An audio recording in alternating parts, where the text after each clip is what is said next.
What's up, everybody, and welcome to the Tactical Chinwag podcast. I am your host, Luke Jillings, aka Original Human on YouTube, and today I am joined by the legendary JT. How's it going, mate? Great. I guess depending if it's sandwich eating legends, then yes, that's me. It can be. It can be. How you been? Oh, great. Just kind of once all this stuff went down, this was kind of the first time that all of us like didn't have to travel for every week. Yeah. So we got to kind of start to dip back into projects that have been pushed because of schedules and everything like that. So the last couple months have been pretty exciting in the aspect of just getting to stay home and write and work on the things that kind of bigger scale things that we've been wanting to do. Yeah, it seems like everything just got put on hold, which is fine. It's nice to kind of just relax and have that kind of stillness in your life for a little bit. But then now that things are like coming out the other end of it, like things are even quicker now, aren't they? Like everything's ramping up, projects are starting for myself as well. Life is just incredibly busy, like incredibly busy. Oh yeah. It's been wild, but again, like you're gonna see some things come out. Matt's putting something out in October that he's been working on for 8 months, so you're gonna see why. Okay. I'm excited. Yeah, that should be cool. Your videos are amazing. Yeah, it's funny how we kind of got introduced to each other. How I just randomly reacted to one of your videos, and then you just popped onto my stream. Yeah. I was like, "Hey up, here we go," and then we got Honestly, on the comments. the streams have been way faster to get a hold of people than anything else, and that's kind of helped a lot.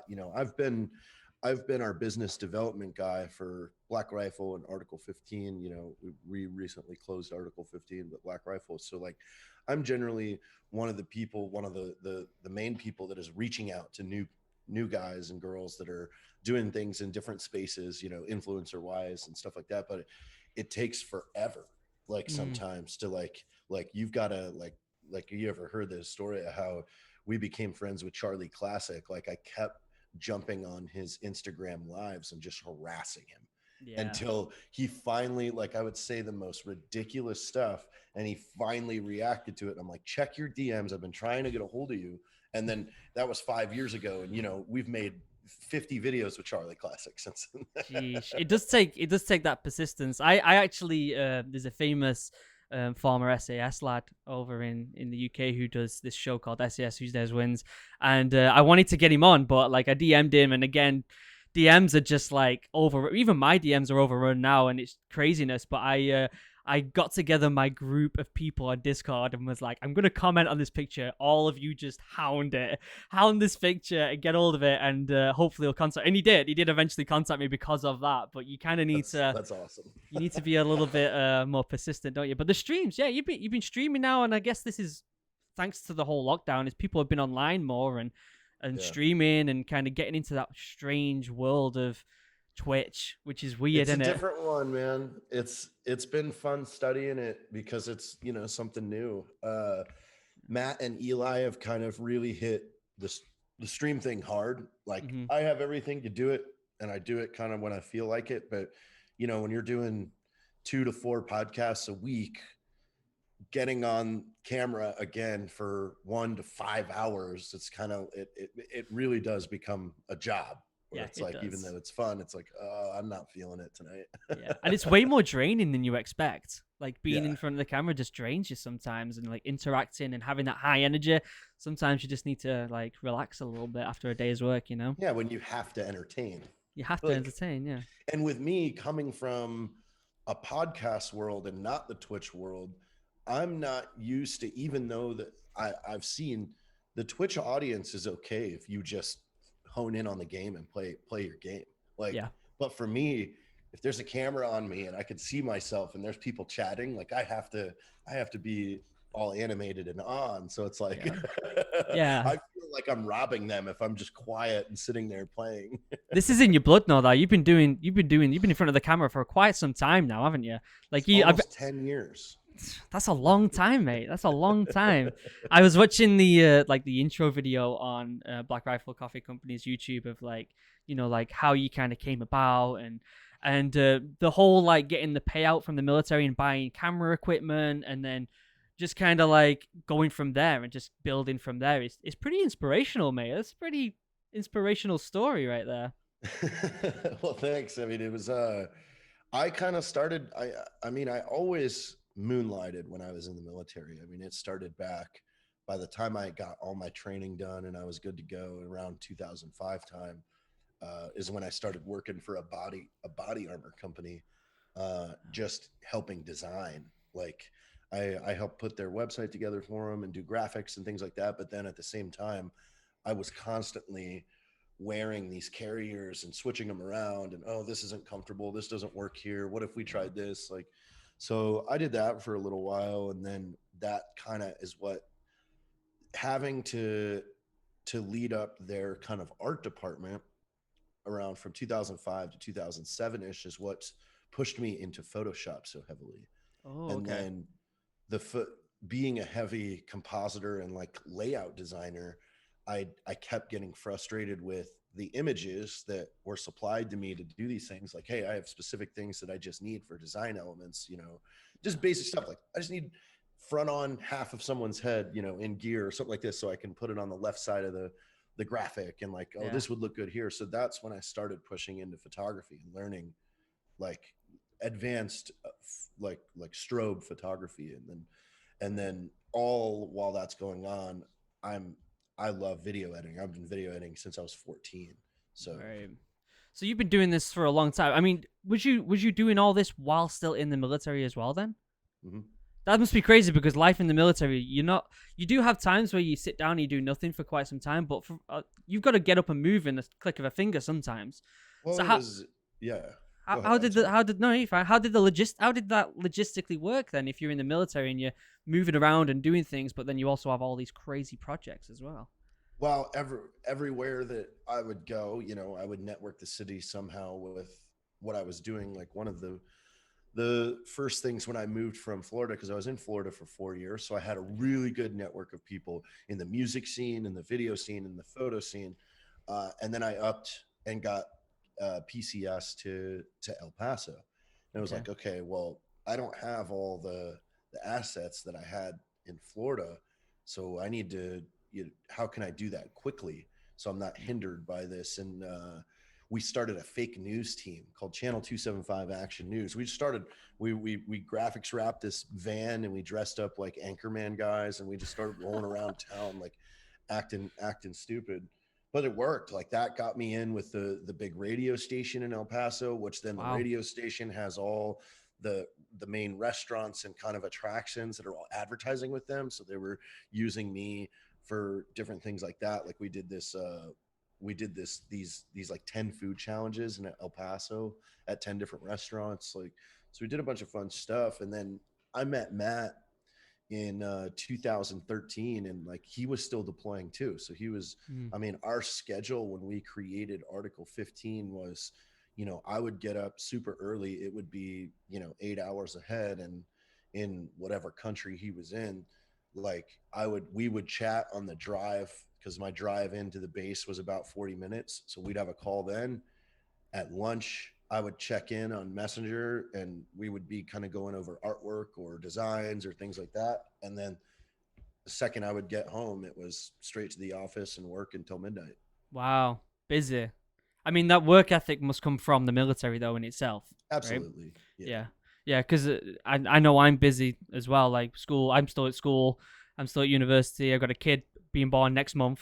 I've got another kid right now. Congratulations. Thank you. So I'm busy as well. But I think a lot of people are surprised by that. But it's not surprising when you meet other people in the military that have that same kind of work ethic, and it's so drilled into you from a young age. Well, also too, and it's fun. Both jobs were fun. Like Yeah. I really enjoyed being a TAC B. Like I liked my squadron. I liked the people that were there.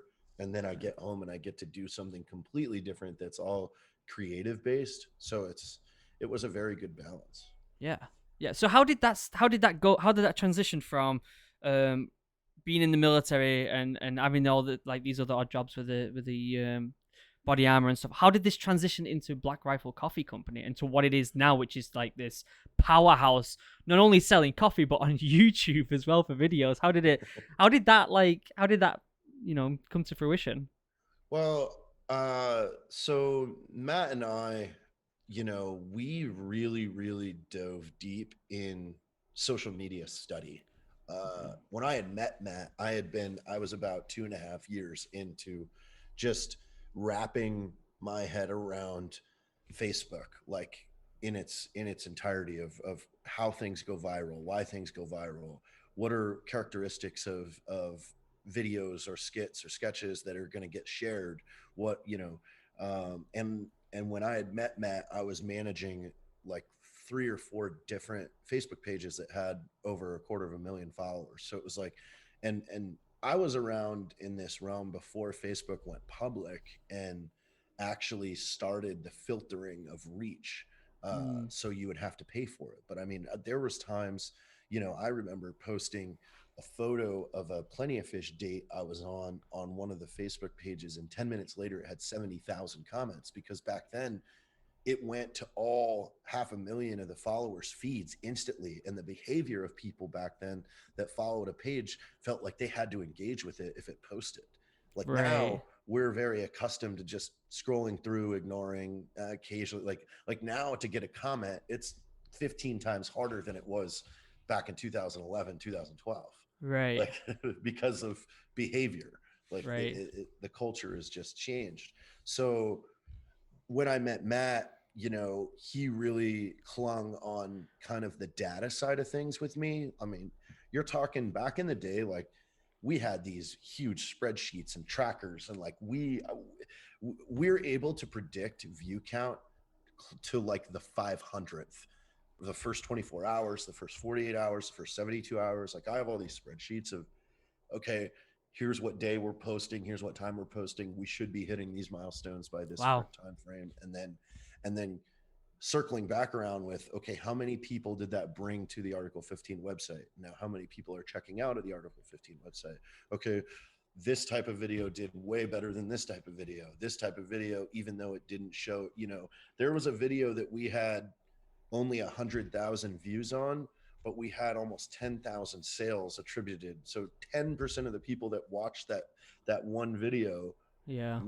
turned around, went to the store and checked out. So it was like we were playing a lot of these like study. It was like studying, like trial and error. Like let's try this, okay, and then we would write down what our thoughts were after, do a little after action and Yeah. go from there. Well, then that led us into meeting Evan, and I flew out to Salt Lake. Matt was deployed, and met Evan for the first time. Him and he was living in Park City. We went to High West Distillery and started drinking. And by the middle of the night, it was like, why don't we start our own whiskey company? Like yeah, Evan was just separating from contracting in the Air National Guard, or the National Guard, uh, and he was starting a new business, and like again just was very fascinated with all this knowledge and data I had about what social media was doing. Right. And Right. so we jumped in, and both Matt and I jumped in to help Evan with his first business, Twist Array, which then became Ready Man. And so we were going out to Utah a lot, both shooting content for Ready Man, but then turning around and shooting it for Art 15 and stuff like that. And Right. it was the end of the summer of 2014. Evan starts telling us, like, coffee has been my passion and fascination, my whole adult life. Like I've always roasted coffee. I've got this book that I have all these different roast profiles that I've come up with. I've ordered beans from all over the world. He's talking to us about all this coffee, and this is Wow. 2014, man. There was no coffee, other than some here and there, Yeah. Starbucks, and Yeah. Yeah. there was no tactical coffee. There was no like he Right. he was like, I think this could be, and he kept really talking about the subscription. I have this dream of a subscription model with where coffee, you just pick what you want, and it just auto ships to you. You don't have to do anything. And we're like, yeah, yeah, Yeah. yeah. So he's like, well, what do you think? Can we run a coffee for Art 15 for Black Friday? And we're like, yeah, do it. So he gets with one of my old business partners and real good friends, Gary Stevens, who's our creative director now at Black Rifle. So a Okay. lot of the designs and stuff that you see are coming from Gary, um, from the art side. Yeah. Yeah. And so they come up with this bag, Dark Roasted Freedom, and we shot Thanks, this freedom. video around it called Operators vs. Grinch.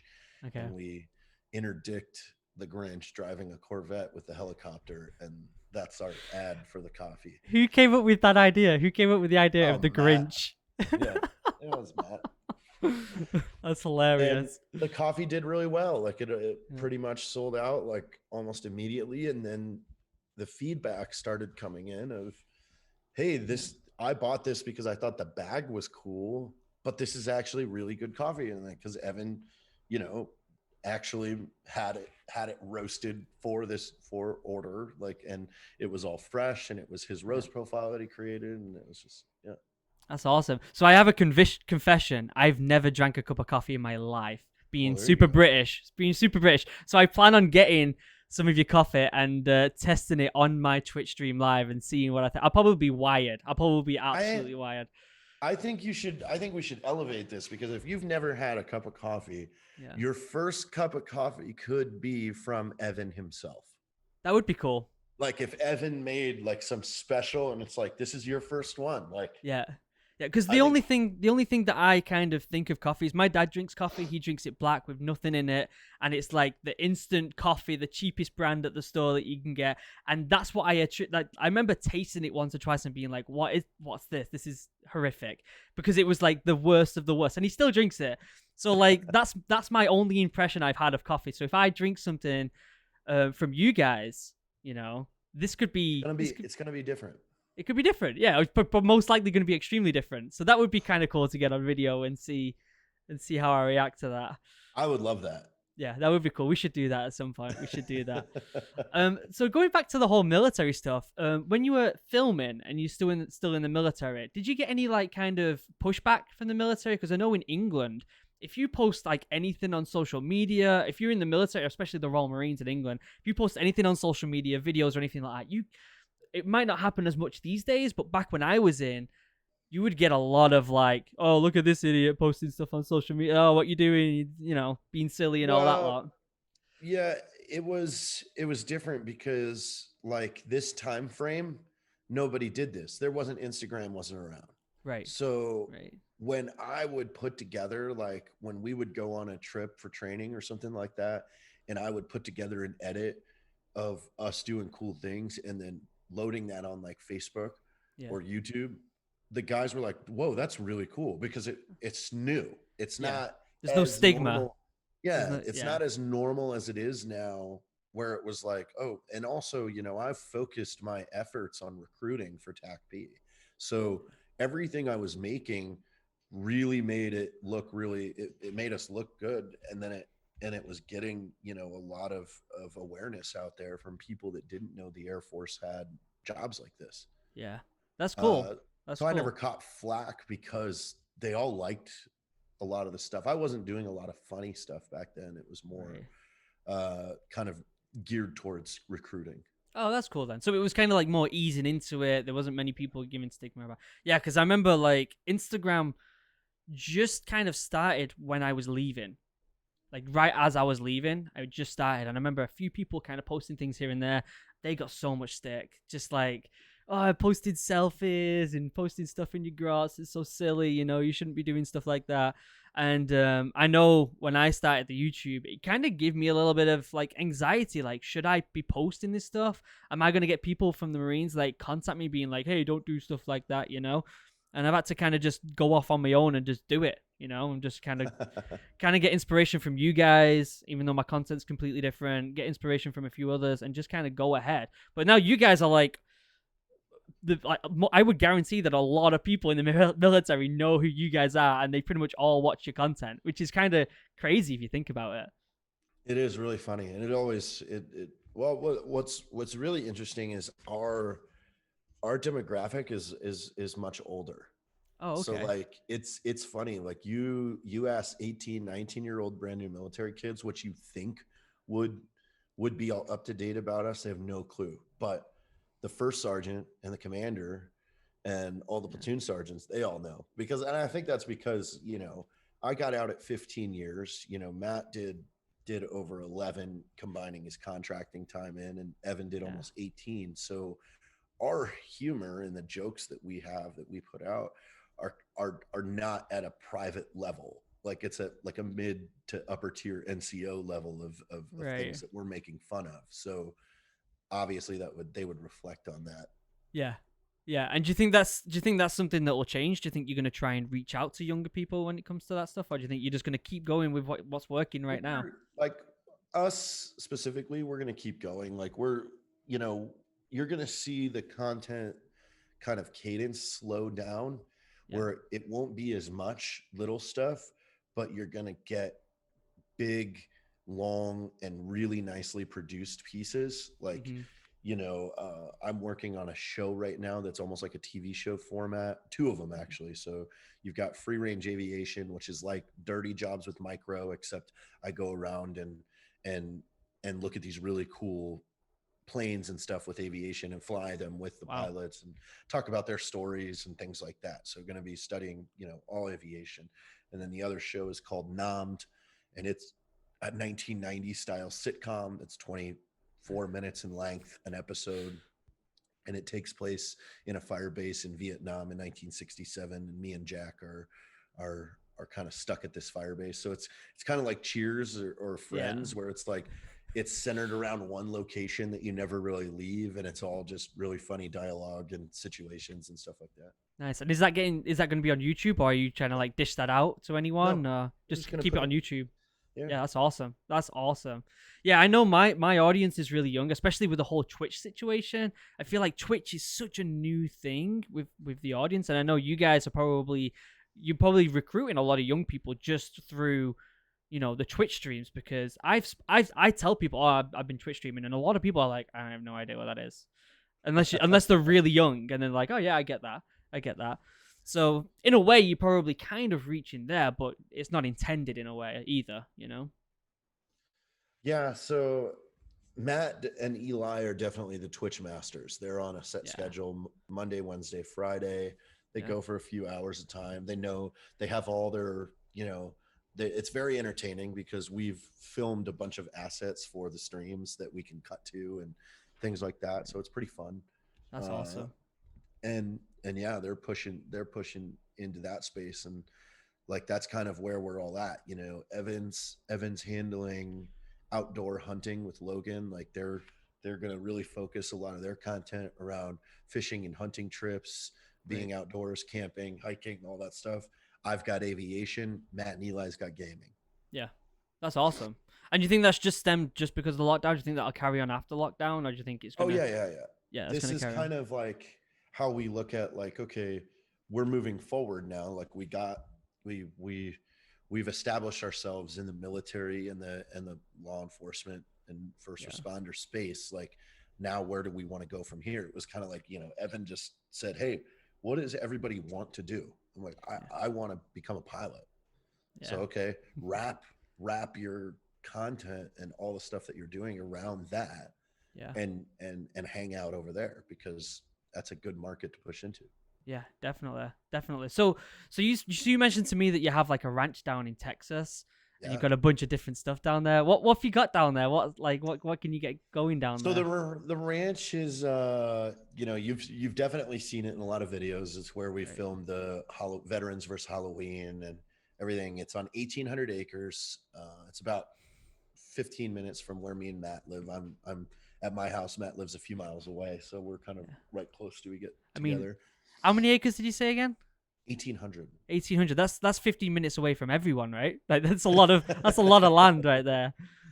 And the ranch house sleeps about 45 people. Like it's Yeah, got a whole bunkhouse too, so there's a bunch of bunk beds, so that's funny.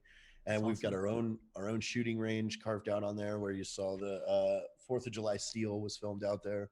Okay. um, and then there's a river, a pool, uh, and just a lot of land to hang out on. So a I bunch of mean, fun, basically. Like it's like yeah. the fun house place. That's incredible. Do you have like all like? Is this the place to go when there's a zombie apocalypse? Is this where all the weapons are? Is this where the 50 cals are and the That's mini where a guns? decent amount are.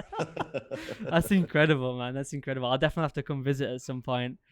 So, what projects have you got going apart from the TV things? Because I think I maybe heard. I don't know if I'm correct by saying this, and you can quote me if I'm wrong. But did you say you were writing a book? Am I wrong by saying this? I kind of heard it on another uh, podcast briefly. I'm not like, yes, you've heard that. Like I got about halfway through one. It was very specific and it's funny. Yeah. It's about dating. Okay. Um and getting to the halfway mark, I kind of want to change the format. So I might go back and just start it again. I mean, I definitely will eventually do my biography that's called When I Grow Up. Yeah. Do it. Do it. I'd read it, mate. I'd read it. Because I'm kind of the one that does always end up in these crazy situations and stuff like this. So I have these crazy stories that span for days and days and days, and it definitely would love to do something like that someday. Yeah. So you've when you say when I grow up, you've wanted to do this, what you're doing right now, all your life, then basically. Yeah. That's incredible, mate. That's incredible. And did you have two different visions of like your future? Did you have like the military kind of wanting to go into the military and be the best of the best, but also kind of want to do video editing as well? How like did you have these two directions and you didn't know where to go and they just eventually kind of merged, or was it Nah, just yeah, it was like I considered myself super lucky to have the job that I did in the Air Force. And then I knew that that was kind of carrying me to where, because for me, like, what my end goals for cinema for me was, I was going to be okay with just being a gaffer, like for Hollywood, like for big movies, and that's just a light guy. Like, mm-hmm. to me that was cool. Hey, if I'm setting up lights for the new Terminator or Batman or whatever, Yeah, that's pretty awesome to me. Like, then you look at how this actually played out. I starred in a movie. I've helped direct movies. Like now I'm like, okay, I my my goals were way lower than what actually turned out. yeah, yeah. So now uh, you've starred in movies, you directed in movies. Like apart from making these TV shows here and there, like what else could you do? Like what else? What other boxes could you tick? I I really do want to get my pilot's license, and hmm like, I mean, and I want to go the whole route. I want to get commercial rated and everything like that, because eventually Wow. I want my friends to be like, "Hey, can you come pick me up and take me somewhere?" Yeah, I can do that. Just just fly over there and get them. Yeah, That's yeah. incredible. So Um, and yeah, then, like you said, maybe do the book. yeah, But I mean, right now it's these two shows, because I want to push myself even further to a way more professional format, and these yeah, are two very challenging formats. I'm yeah, going 90s sitcom, and I'm going like actual nonfiction, docu form entertaining TV show. So yeah. it's like, all right, well, And let's see. are you acting and directing all of Yeah, this? That's a yeah. lot of work, man. That's a lot of work. That's pretty incredible. Pretty incredible. So, when are you just now that the quarantine's over? Are you just starting to plan that logistically, or is this something that's already been kind of thought out for quite some time? So Nommed, that I'm creating with Jack Mandeville. It's the first episode's completely written. We've gone through the script. We actually did a test shoot. We've built the set, so I have a full blown Vietnam fire base built here at my house. That's amazing. Um, and we're just waiting for the weather here. So we're looking to shoot in probably late October, Okay. because it's just, for us to be standing out there in uniforms and stuff all day, it's miserable, and Yeah. everybody's sweaty and kind of cranky and things like that. I'll wait till it cools down, and then we can all do that. And then the flying show, I'm hoping to film the first episode within the next 3 weeks. Oh wow, that's soon. Yeah. That's soon. And where do you plan So on going? Because obviously you're I've gonna got have to to travel around and yeah, the first episode I'm going out to California to a company that's doing some things that are hard to even fathom.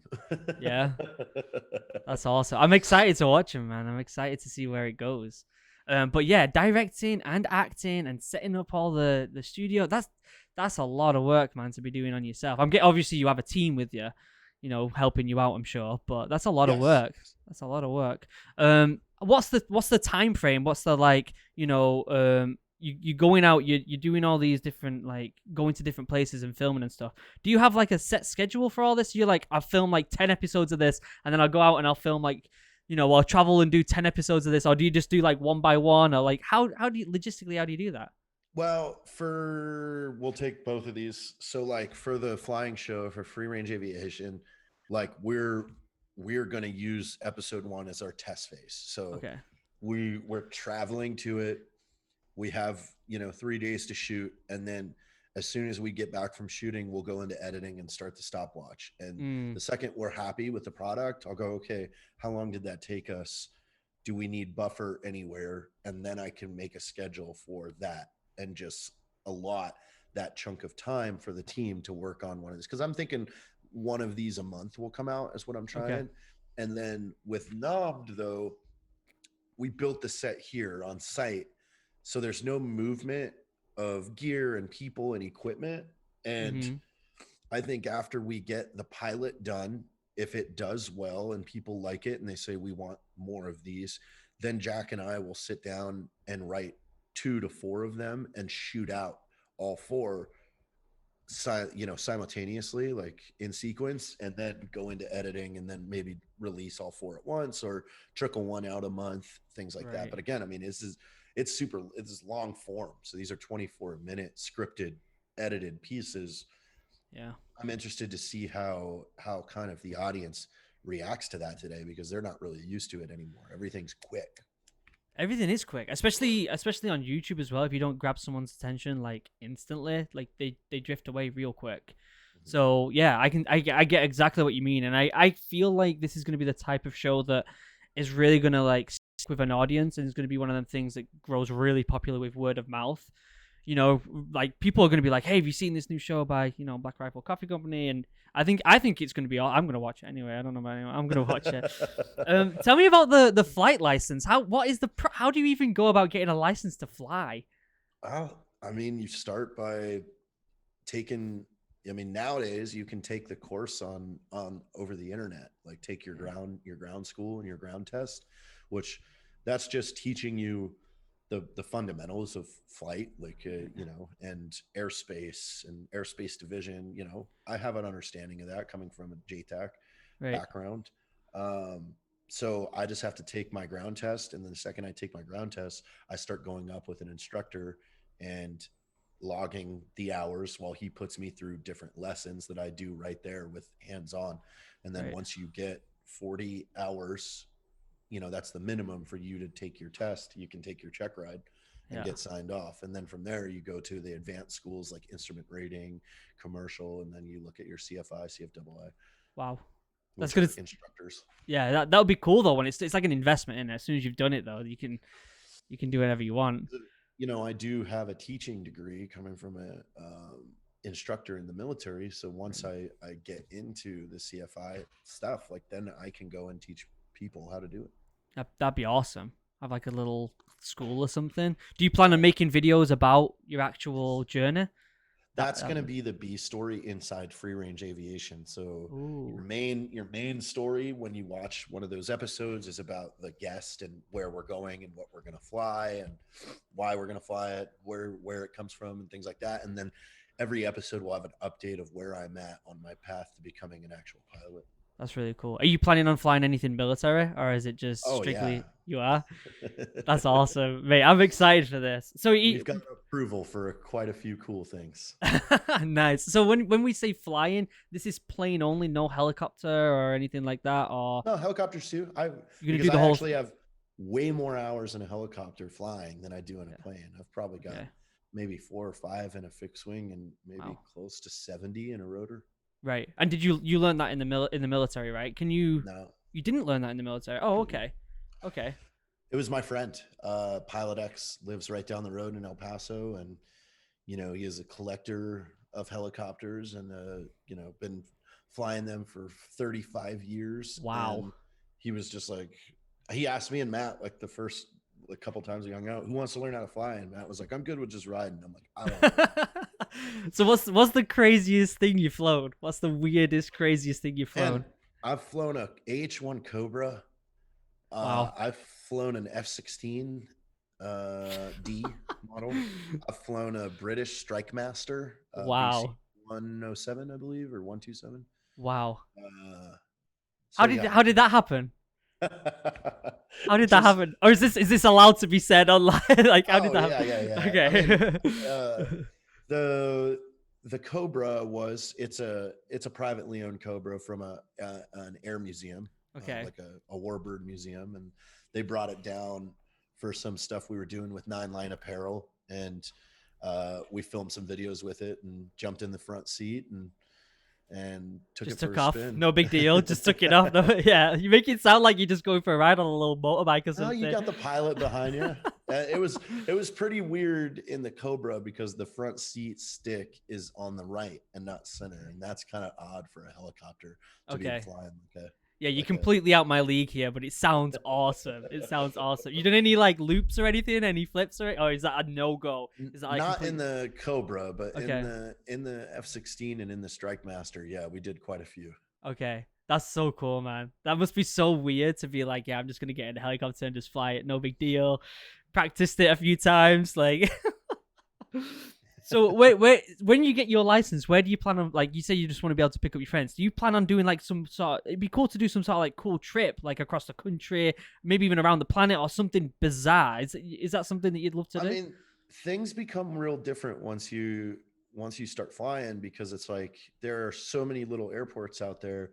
Plus, like if you get something like a 172 or a 182, gas is not that expensive, and you start realizing like 2 hours of your 2 hours of a flight, and you're in another state. Like Yeah, land at a small airport, go camp somewhere, and then keep hopping all around. You could do a whole loop of the country in 15 days. Like that's incredible. and be so yeah that I think that's kind of the direction I'm going for just on a personal level to have fun is i Yeah, i want to be able to you live all the way up in and Maine. Yeah, right, yeah. but if you're like, hey, I have this idea for a video, it's like, okay, I'll be there by 8 o'clock tonight.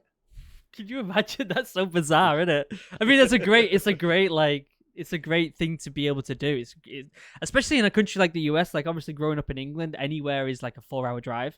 Like you can get anywhere in the country in 4 hours. But like in the US, like I was up north in northern Maine, and it took 4 hours to get out of state. Do you know what I mean? Like, never mind get out of the country. So yeah, man, having that flight would be so cool. Especially, I know around here there's like loads of tiny little airports and stuff that you could just probably just plop down and land and camp for the night. Oh mate, that's the dream. It'd be You're getting so me fun. hyped. I want to do this now. I want to get my license. I don't think my wife will be very happy with me being like, "Oh, I'm just gonna go get my pilot's license. No big deal."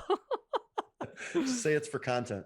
Yeah, yeah, that's everything now. Everything's like, yeah, it's for the channel. Yeah, that's incredible. So, do you plan on collecting like any sort of aircrafts yourself as well? You said your mates collected them. Do you plan on buying a few, or do you just want to borrow stuff? Yeah, Or I mean, I definitely want to have one that's for travel. yeah, But I mean, hopefully, like Evan's going to be getting his license as well. So, I mean, at that point, once you start kind of making friends in this realm, yeah, I don't see far fetched for me going in with a couple people or somebody and getting a nice big plane that yeah, can really, do 900, miles in one leg. Like, yeah, why not? That would be cool. yeah. That would be incredible. So you're that guy in the movies when something's happening and they like jump in a plane and they take off and you're like, how? No one knows how to fly. You're that guy. You're the guy that jumps in and says, I can fly the helicopter. Yeah. Mate, that's brilliant. That's really cool. So yeah, I'm definitely gonna want to get picked up by you guys and in Yeah. Maine, and we'll go and do something. That'd be super fun. We'll drink the coffee in the helicopter for the first time. I'm in. Yeah, we gotta do that. So the flying school, like not the flying school, the flying episodes and stuff like that. Are you planning on actually flying to a place, filming it, and then flying back? Or are you just like we're just doing this as we usually do with filming? Are you actually incorporating the flying to places to I film think it? eventually, yeah, Okay. that's going to be a thing, and it all depends too. I have a couple a couple episodes here in Texas, but also there's some really cool stuff up in Vegas, and there's some really cool stuff out in LA. So Yeah. I got to go there, get these real interesting ones first to see how this tests. Yeah. You know, make sure people like it, and then we'll go from there. Yeah. That would be awesome. That would be awesome. And if you're flying over state, is there not like law changes? Do you not like do you not get in trouble for doing certain things differently if you fly into it? It's just all the same around the whole US. Yeah, yeah, for the most Ah. part. Oh, that's cool. Yeah, I thought maybe like if you go into a different area, they might be like, "Hey, you're not allowed to do this, that, or whatever," and that might be a struggle if you don't like. Sometimes you probably don't even know if you're in another state, right? Like if you're so high up, you're probably like, "I have no idea if I'm in another state Well, right now." a good pilot would be navigating. Yeah, right. Yeah, I guess so. I guess I just know so little about it. I'm so intrigued. So intrigued. Yeah, you're watching a moving map, so you'll definitely know when you When it, cross. But there's, I mean, no, the FAA and airspace guidelines and stuff like that are across the board. They don't change that's awesome. through states, so it should be good. Okay, yeah, because I literally know nothing about flying. I find it. I want to just pick your brain about it. What about like? I gotta get good at it first. Yeah, right. Yeah. What about like flying simulators? There's like a new flying simulator coming out with Microsoft. Are you? Do you? Is that your thing? Are you into It's right that? there. You got the new I have one? the, I have the whole thing set up right here. It's And huge. do you consider them realistic? Are they actually realistic, or is it Oh just kind yeah, of yeah. I okay? mean, the simulators do really good for just. I mean, it's it's good for muscle memory practice, like to just take off and land, take off and land, take off and Mhm. land. Like you're not sitting there with an instructor. You don't feel rushed. You don't feel like you're on a time straight. So if I want to do this for 5 hours, I can, Yeah, and I'm going down my checklist. Where are my flaps at? What's my speed? Is the gear down? Like, yeah, okay, I'm lined up. I'm doing calls to the air traffic controller. Like, so it's really good for that. Like, yeah, yeah, you don't have the motion or the G's and the feel of the sound and the feel of the engine, when you're doing emergency procedures or things like that. But as something to just get you used to the concept of coming into land. yeah. That's so cool. Do you have like the cockpit set up and everything? Like, Yeah. I'm not. You don't have to turn your camera. I'm just saying, like, is it that It's realistic? like a computer, so I can't. I mean, I might be able to, but it's going to be difficult. No, that's fine. That's fine, mate. That's fine. No, So I've you, got the big curved like wraparound screen, and then yeah, that's what I got. Yeah. I got a sensor that tracks my head, so you can move your head in the game. Oh, that's so cool. That's so cool. So do you have all like the buttons and Yeah. everything's all? Mate, that's so fascinating. That's so Am I able to fascinating. like? Maybe I can do this. You take a picture of it. Yeah. Oh my. Okay. Well, it's not focusing. Come on. I can see it roughly. So anyone There. who's just listening to this podcast, that's quite the elaborate setup.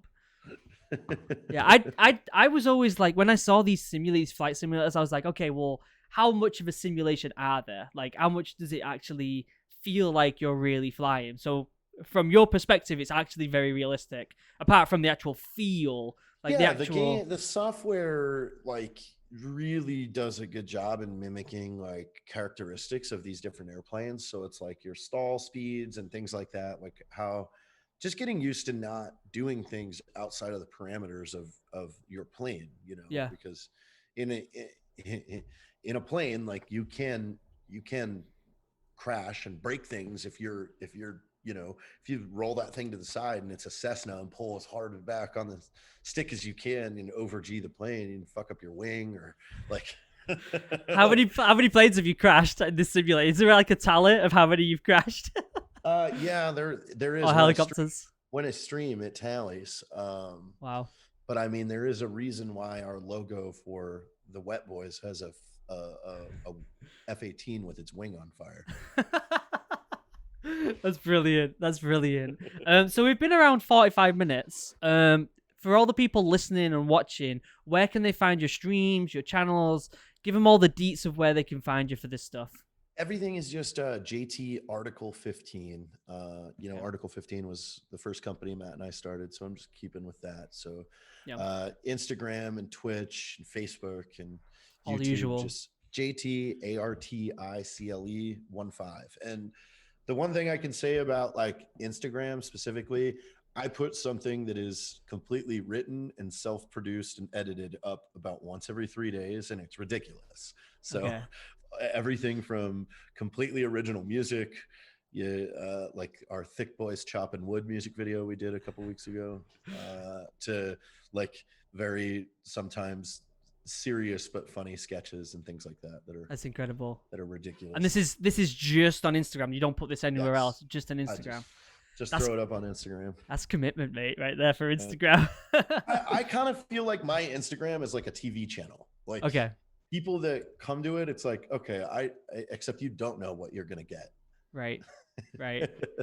That's incredible. Well, I really appreciate you coming on, and I'm excited to make more content with you in the future. Maybe we can hang out, or maybe we can drink some coffee, go on a Yes, I flight. think we do it all. Yeah, we do it all. Let's do it all. It's gonna be hype. Fly. We put you in some Yeah. videos. I think Yeah. maybe you come to a guest spot on Namd. Yeah, let's do it. You Yeah, gotta let's get do it. yourself a Vietnam British uniform though, because you have to play a foreign national that comes out and you're yelling at us for something. I've got to be the super stereotypical mustache British Yeah. soldier that comes out, just drinks tea all the time. Like, super stereotypical, right? I'm all for this. Awesome, mate. Awesome. We'll get it done. Well, thank you for coming to the podcast. I really appreciate it. And for Thanks, everyone who is watching this and listening to it, I'll leave links down below to all of JT's stuff so you can go and find him. So thank you, everyone, for listening. I appreciate you all. Have a wonderful day. Goodbye.